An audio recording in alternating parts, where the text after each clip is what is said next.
இந்நிகழ்ச்சி கண்ணபிரான் கதையமுதமாக வழங்கப்படுகிறது.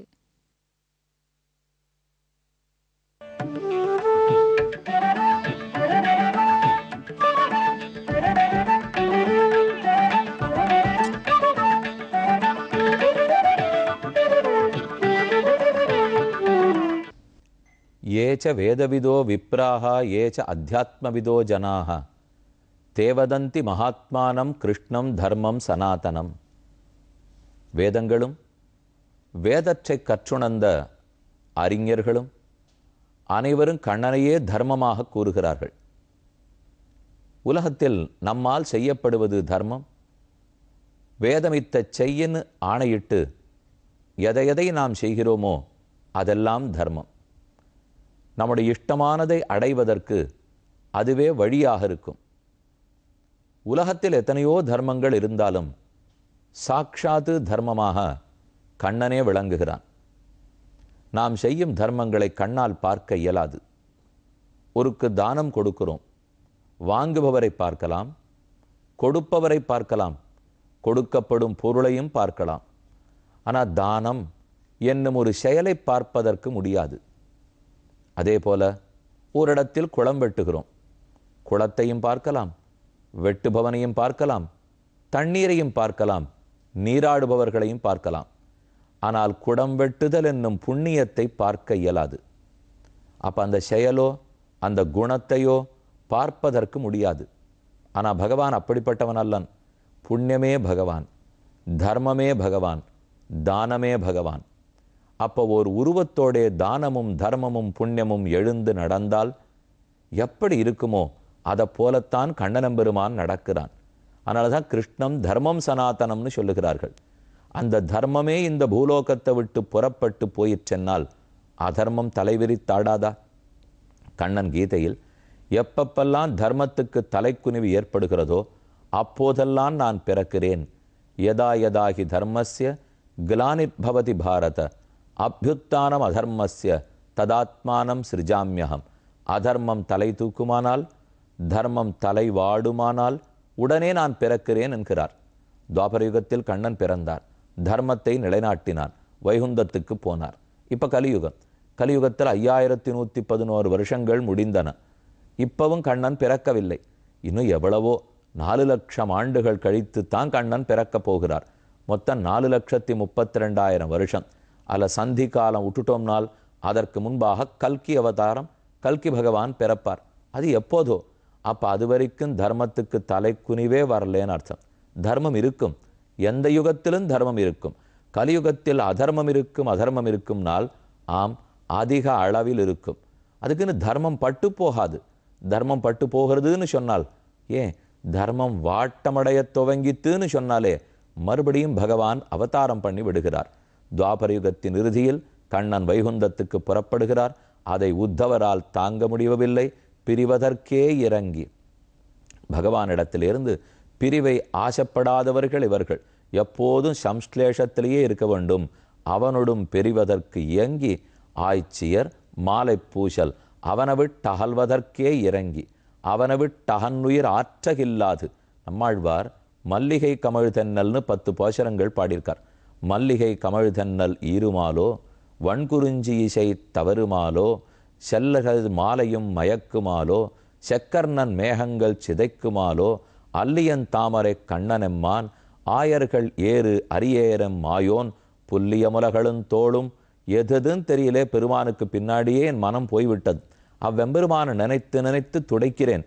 அவனை விட்டு அகன்றுயிர் ஆற்றகில்லாத, அவனை விட்டு பிரிந்தா உயிரே தரிக்க மாட்டாத அணியிழை ஆய்ச்சியர் மாலை பூசல். கோபிகா ஸ்திரீகள்லாம் எவ்வளவு துடித்தார்கள். அதை போலத்தான் இப்போ உத்தவரும் துடிக்கிறார். நீ போகக்கூடாதுன்னு பிடிவாதம். கண்ணனானா அவருக்கு வைராக்கியத்தை உபதேசிக்க ஆரம்பிக்கிறார். எதிலும் பற்று வைக்காதே, உலக விஷயத்திலையும் பற்று வைக்காதே, என்னிடத்திலையும் இந்த நிஜஸ்வரூபத்தில் தான் என்னை சேவிக்கணுமா, இந்த கண்ணனான ரூபத்தில் தான் சேவிக்கணுங்கிறது இல்லை. எங்கேயும் என்னை பார்க்க கற்றுக்கொள். நீருக்குள்ளும் நிலத்துக்குள்ளும் ஆகாயத்துக்குள்ளும் நெருப்புக்குள்ளும் அனைத்திலும் என்னை பார்க்க தெரிஞ்சுக்கோனா ஒத்துக்கிறார் உத்தவர். நீ அனைத்துக்குள்ளும் இருக்கிறாய்ங்கிறது புரியுறது. ஆனால் அது சிறந்த பண்டிதர்களுக்குத்தான் உணர முடியுமே தவிர நம் போன்ற சாமானியப்பட்டவர்களுக்கு உணர முடியாது. நமக்கு விக்கிரக ரூபத்தில் இருந்தால் தான் நம்மாலே மனசால இழுத்து பிடிக்கவே முடியும். அதுதான் இப்போ அவர் கவலை. இந்த கவலை நம்ம எல்லாருக்கும் உண்டு இல்லையா? ஏன்னா ஆறாரோ ரிஷிகளெல்லாம் உள்ள இருக்கிற பெருமானே அந்தர்யாமியா இருக்கார்.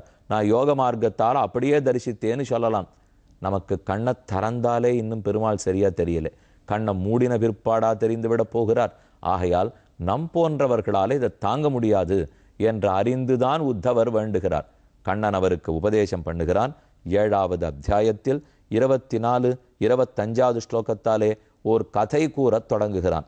அத்ராப்யுதாஹரந்தி மிமமிதிஹாசம் புராதனம் அவதூதஸ்ஸ சம்பாதம் யதோர் அமிதசேஷசா. யது மகாராஜாவுக்கும் அவதூதர் என்கிற சந்நியாசிக்கும் இருவருக்கும் நடந்த உரையாடல். அதை உனக்கு எடுத்துக்காட்டா சொல்றேன், கேட்டுக்கொள். அவதூதம் த்விஜம் கஷ்சித் சரந்தம் அகுதோ பயம் கவிம் நிரீக்ஷ தருணே யது பப்ரச்ச தர்மவிது. அப்படியே அவதூத சந்நியாசிங்கிறவர், அவருக்கு ஆடை இருக்கா, உணவு இருக்கா, குளித்தோமா, எதை பற்றியும் கவலை இல்லை. பிரம்மத்தை முழுவதுமாக உணர்ந்தவர். யாரும் உறவுக்காரர்கள் கிடையாது, உற்றார்கள் இல்லை, உணவு தேவையில்லை, ஆடை தேவையில்லை, அடைக்கலன் தேவையில்லை. ஆத்மா தான்கிறத முழுவதுமாக உணர்ந்தவர். உடலும் நாமுங்கிற சம்பந்தம் தெரிந்தாலே ஆபத்து ஆரம்பிக்கிறது. உடல் வேறே, ஆத்மா வேறே. உடல் அழியக்கூடியது. கர்மத்தினால உடலை எடுத்திருக்கோம். இந்த பிறவி முடிந்தவுடன் திரும்ப பிறக்கக்கூடாது. இந்த உறுதி இருந்ததுன்னாத்தானே தர்மத்துக்கு வரவே போகிறோம். உறுதியாக இருந்திருக்கார் அவதூதர். ஏன் சுகாச்சாரியரை பற்றி தொடக்கத்தில் நம்ம பார்க்கலையா? வியாசரிடத்திலிருந்து விலகி வீட்டை விட்டு போகிறார்.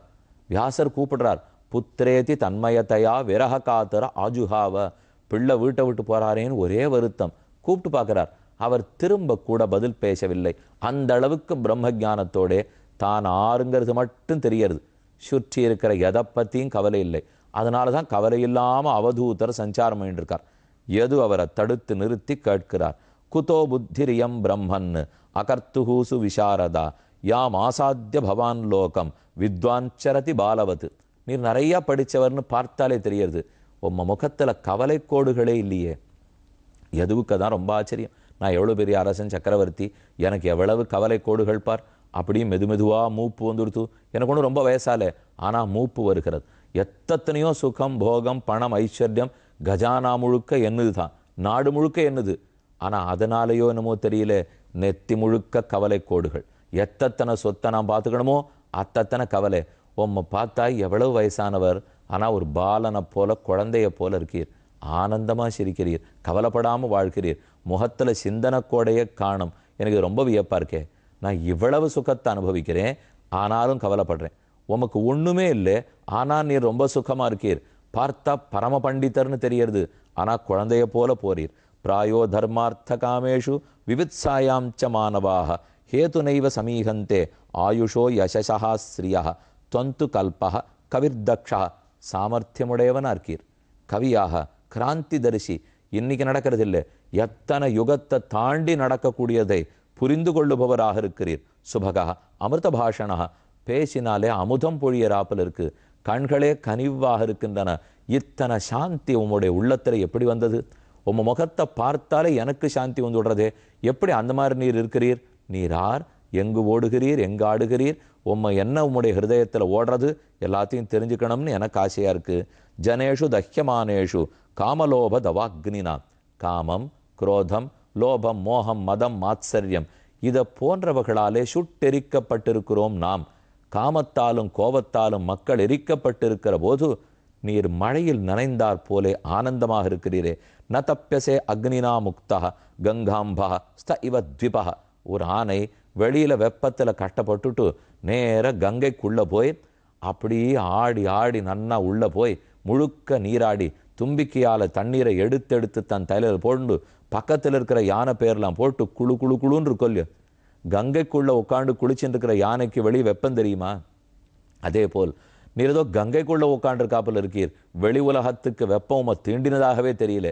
பணத்துக்காக வெப்பம், ஒரே எல்லா இடத்துலையும் விலைவாசி ஏறி போச்சே வெப்பம், உற்றார்கள் ஒழுங்காக நடந்துக்கலையே வெப்பம், யாருமே நமக்கு நல்லவர்களாக இருக்க மாட்டேன்றார்களே, எல்லா இடத்துலையும் ஊழல் மலிந்து போச்சே, எங்கேயா இருந்தாலும் நல்லெண்ணமே இல்லையே வெப்பம். நாம தான் ஏதானும் குடும்பத்துக்குள்ள ஒற்றுமையாக இருக்குமா? போட்டி பொறாமல் அதிகமாக போச்சே. படிக்கிற இடத்தில் அதை விட போட்டி, வேலை பார்க்குற இடத்தில் அதை விட போட்டி, எந்த இடத்துலையும் வெப்பம். ஆனால் உன் உள்ளத்தை பார்த்தா வெப்பமே காணமே, ஏதோ கங்கைக்குள்ளே இருக்கிற யானையை போல குளிச்சுட்டு ஆனந்தமாக இருக்கிறே, இது எப்படி உன் மால் இயல்கிறது? துவம்ஹினா பிருச்சதாம் பிரம்மன் ஆத்மன் ஆனந்த காரணம் ப்ரூஹி ஸ்பர்ஷ வினீகஸ்ய பவதா கேவலாத்மனா. நீர் இவ்வளவு ஆனந்தமாக இருக்கிறதுக்கு காரணத்தை சொல்லும். நானும் கொஞ்சம் ஆனந்தப்படக்கூடாதா? நீர் மகிழ்ச்சியாக இருக்கீர், காரணத்தை பகிர்ந்து கொண்டால் நாமும் மகிழ்வோம். எந்த அவதூதரும் அதுக்கு குறவே வைக்க மாட்டார். முனிவர்களாக இருந்தால் தாங்க ஆனந்தமாக இருக்கிறதுக்கு காரணத்தை தாராளமாக பகிர்ந்துப்பார். ஆனால் ஏற்றுக்கிற மனப்பக்குவம் நமக்கு வேணுமே. அவள் சொல்கிறதே திறந்த மனசோட கேட்கணும். கேட்ட அப்புறம் நம்ம பிடிவாதம் பிடிக்கக்கூடாது. இதை பின்பற்றினா நாமும் மகிழ்ச்சியாக இருக்கலாம்னு புரிஞ்சுக்கணும், பின்பற்றணும், தன்னடையே மகிழ்ச்சி கிட்டுடும். ஆனால் இந்த ஒரு ஸ்டேஜும் தாண்டறதுக்குள்ளே எவ்வளவு கட்டம் தெரியுமா?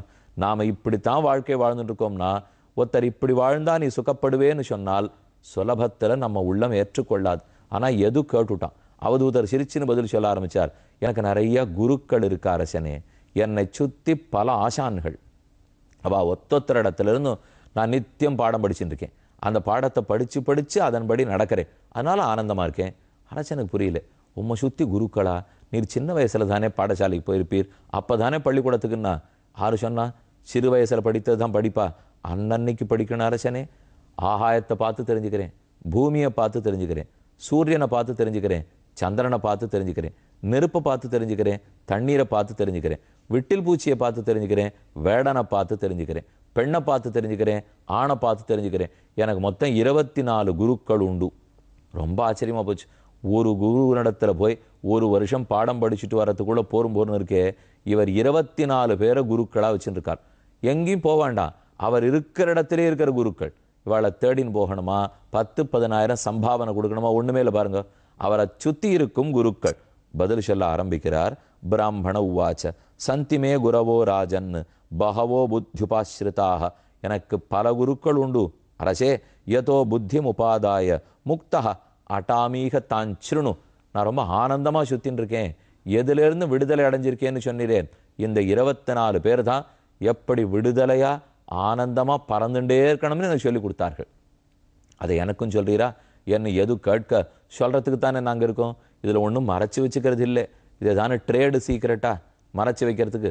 பகவத் விஷயங்கிறது எல்லாரிடத்துலையும் போட்டு உடைச்சுடணும். யாருக்கும் அது ஆனந்தத்தை கொடுக்கும். எடுத்துக்கிறவா எடுத்துக்கணும். சொல்கிறவர்களுக்கு குறைய வைக்க போகிறது இல்லை, எல்லாருக்கும் சொல்லிட போகிறார்கள். ஏன்னா இதில் நம்ம மிச்சம் வச்சுட்டோன்னு வச்சுங்க, இந்த விஷயத்தில் மட்டும் ஏதான ஒன்றை மிச்சம் வச்சுட்டு சொன்னால் சொல்கிறவனுக்கு குறுகுறுத்துண்டே இருக்கும்.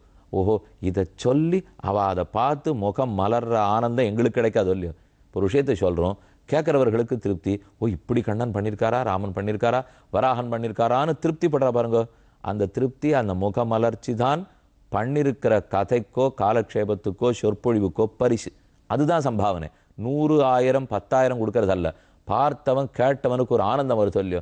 என்னமா ராமன் ஒரு புறாவுக்காக கட்டப்பட்டார். அந்த ராமன் ஒண்ணுமில்லாத ஒரு வேடனை எப்படி தூக்கி மடியில் உட்காத்தி வச்சிருந்தார். பரதன் இப்படிப்பட்ட பக்தனா? அந்த கதையை கேட்கறச்ச கண்ணு விரியறது பாருங்க. அந்த ஆனந்தமே பக்தியாக உருவெடுக்கும். அன்பு தானே பக்தி. அன்பு வளர்றதுக்கு என்ன செய்யணும்? யாரிடத்துல அன்பு வரணுமோ அவரை பற்றி நிறைய பெருமைகளை தெரிஞ்சுக்கணும். ஒருத்தருடைய பெருமை மனசுல பட பட தன்னடையே அன்பு வளர்ந்து விடாதா? அன்பு வளர்ந்துட்டே போறதுன்னா பக்தி வளர்றதுன்னு அர்த்தம். பிரீத்தி வளர்றது, சுகம் வளர்றது, அன்பு வளர்றது, பக்தி வளர்கிறது. அப்போ என்னை சுற்றியே இதை நான் தெரிஞ்சுனுட்டேன் அரசே. உங்ககிட்ட சொல்லிக்கிறேன், பகிர்ந்துக்கிறதுக்கு எனக்கு குறையில்லை, கேட்டுக்கொள்ளும். இப்போ நாம் அவதூதருடைய உபாக்கியானம் பார்க்க போகிறோம். அவதூதர் யதுவுக்கு உபதேசம் பண்ண ஆரம்பிக்கிறார். இப்போ 24 பேரை பற்றி சொல்ல போகிறார். இதை பார்த்து என்ன தெரிஞ்சுட்டேன், இதை பார்த்து என்ன தெரிஞ்சுட்டேன், இதை பார்த்து என்ன தெரிஞ்சுட்டேன். உம்மை சுற்றி இருக்கிறது எல்லாம் உங்களுக்கு சொல்லி கொடுத்துட்டே இருக்கும். நாம் கண்ணையும் காதையும் நன்னா திறந்து வச்சுக்கணும். அப்படின்னா நிறைய விஷயங்களை கிரகிக்கலாம். கிரகிக்கிறத உள்ளே இருக்கிற மனசில் போட்டு நன்னா அசை போடணும். அதுலேருந்து நமக்கு எதெல்லாம் தேவையோ அதெல்லாத்தையும் கடைப்பிடிச்சோடணும். எல்லாத்தையும் பார்க்கு கேட்டுட்டு அதுக்குன்னு தப்பானதை பார்த்துட்டு தப்பானதை கேட்டுட்டு அதையும் கடைப்பிடிக்கூடாது. கண்ணுக்கு அதை திறந்து வச்சுன்னு எல்லாத்தையும் உள்ளே வாங்கிக்கணும். நல்லதாக பார்த்து சலிக்கணும். சலிக்கிற இல்லையோ, சலித்தோம்னா கீழே இருக்கிறதெல்லாம் விழ போகிறது, அதில் தங்க போகிறது. முரத்தால் புடைக்கிறதுக்கும் சல்லடையால் சலிக்கிறதுக்கும் வேறுபாடு உண்டு. என்ன இருக்குது பாருங்க. சல்லையாட சலித்தோம்னா நல்ல பண்டம் மாவத்தனையும் கீழே விழுந்துடும். தேவையில்லாத கப்பி முழுக்க சல்லடையில் நிற்கும். ஆனால் முரத்தால் சலித்தோம்னா தேவையில்லாததெல்லாம் முரத்துக்கு வெளியில் போயிடும். தேவையானது மட்டும் முரத்தில் இருக்கும். இப்போ நான் சொல்கிறது உங்களுக்கு புரியாத போகலாம். ஏன்னா இப்போ சல்லடையும் காணோம், முறத்தையும் காணோம். எங்கே சலிக்கிறோம்?